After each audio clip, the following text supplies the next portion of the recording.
When do people really start to live? If 9 days from now you were going to die, who would you call? What would you say? What would you do?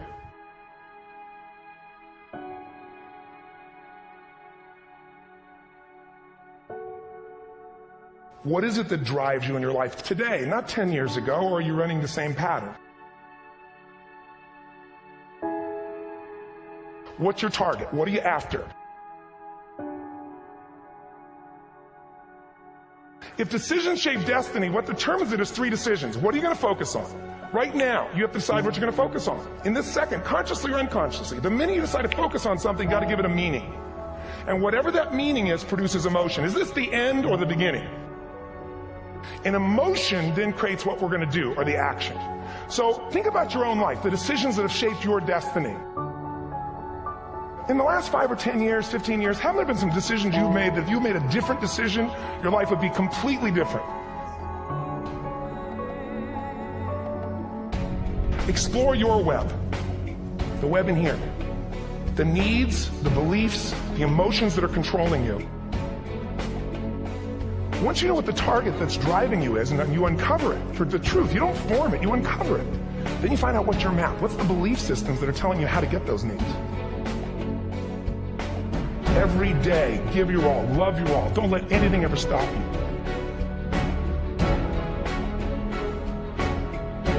So you're willing to risk your life for it. Decision is the ultimate power. That's how do you take the invisible and make it visible, right? How do you take what you dream about and make it happen?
Give your all, love your all. Don't let anything ever stop you.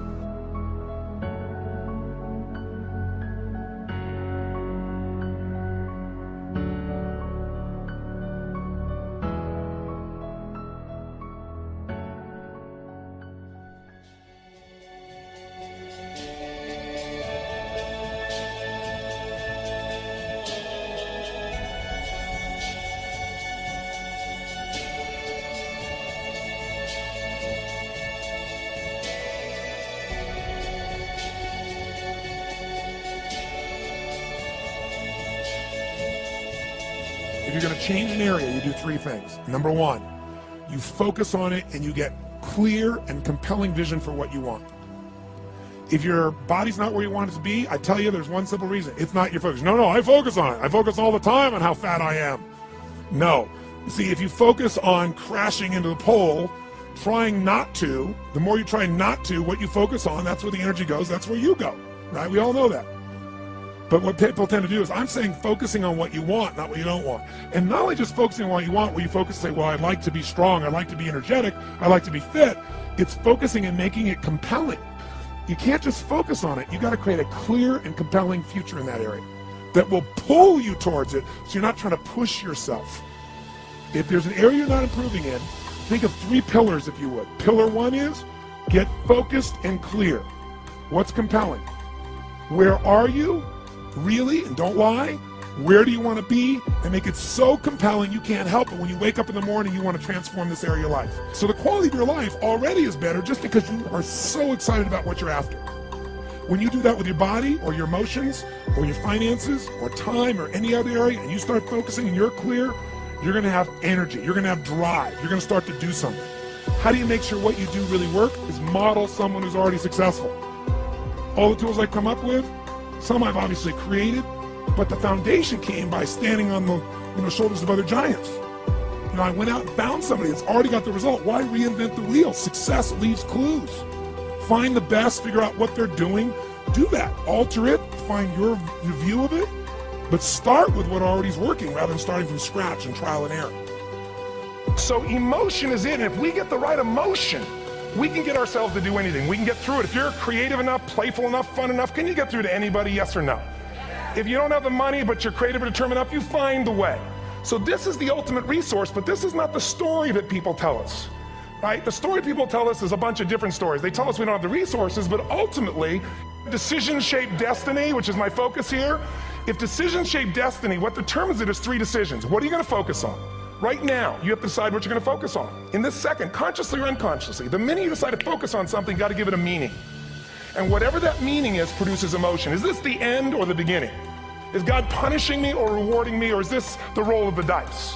And emotion then creates what we're going to do, or the action. So think about your own life, the decisions that have shaped your destiny. And that sounds really heavy, but in the last 5 or 10 years, 15 years, haven't there been some decisions you've made that if you made a different decision, your life would be completely different? So the bottom line is maybe it was where to go to work and you met the love of your life there. Maybe it was a career decision. I know the Google geniuses I saw here. I mean, I understand that their decision was to sell their technology at first. What if they made that decision versus to build their own culture? How would the world be different? How would their lives be different? Their impact. The history of our world is these decisions. When a woman stands up and says, no, I won't go to the back of the bus, she didn't just affect her life. That decision shaped our culture. Or someone standing in front of a tank. Psychological strength. That's the difference in human beings that I've seen of the 3 million I've been around. Because that's about my lab. I've had 3 million people from 80 different countries that I've had a chance to interact with over the last 29 years. And after a while, patterns become obvious. You see that South America and Africa maybe connect in a certain way, right? Other people say, oh, that sounds ridiculous. It's simple. So what shapes you? 2 invisible forces, very quickly. 1, state. We all have had times. Have you had a time you did something and after you did it, you thought to yourself, I can't believe I said that. I can't believe I did that. It was so stupid. It wasn't your ability, it was your state. Your model of the world is what shapes you long term. Your model of the world is the filter. That's what's shaping us. That's what makes people make decisions. When we want to influence somebody, we gotta know what already influences them. And it's made up of 3 parts, I believe. First, what's your target? What are you after? Which I believe it's not your desires. You can get your desires to goals. How many of you got a goal, desire, and thought, is this all there is? How many been there? Say aye. So it's needs we have. I believe there are 6 human needs. Second, once you know what the target that's driving you is and you uncover it for the truth, you don't form it, you uncover it. Then you find out what's your map, what's the belief systems that are telling you how to get those needs. Some people think the way to get those needs is destroy the world, some people is to build something, create something, love someone. And then there's the fuel you pick. So very quickly, 6 needs, let me tell you what they are. First one, certainty. Now these are not goals or desires, these are universal. Everyone needs certainty that they can avoid pain and at least be comfortable. Now how do you get it? Control everybody, develop a skill, give up, smoke a cigarette? Well, we go for certainty differently. If we get total certainty, we get what? What do you feel if you're certain? You know what's going to happen, when it's going to happen, how it's going to happen. What would you feel? Bored out of your mind. So God, in her infinite wisdom, gave us a second human need, which is uncertainty. We need variety. Third human need, critical, significance. We all need to feel important, special, unique. You can get it by making more money. You can do it by being more spiritual. You can do it by getting yourself in a situation where you put more tattoos and earrings in places humans don't want to know. Whatever it takes. The fastest way to do this, if you have no background, no culture, and no belief in resources or resourcefulness, is violence. If I put a gun to your head and I live in the hood, instantly I'm significant. 0 to 10, how high? 10. How certain am I you're going to respond to me? 10. Here's what we really need. Connection and love, 4th need. We all want it. Most people settle for connection because love's too scary. Now these first 4 needs, every human finds a way to meet. Even if you lie to yourself, you need to have split personalities. But the last 2 needs, the first 4 needs are called the needs of the personality, is what I call them. The last 2 are the needs of the spirit. And this is where fulfillment comes. You won't get fulfillment from the first 4. You'll figure a way, smoke, drink, do whatever, meet the first 4. But the last 2, number 5, you must grow. We all know the answer here. If you don't grow, you what? If a relationship's not growing, if a business is not growing, if you're not growing, it doesn't matter how much money you have, how many friends you have, how many people love you, you feel like hell. And the reason we grow, I believe, is so we have something to give of value. Because the sixth need is to contribute beyond ourselves. Because we all know, corny as it sounds, the secret of living is giving.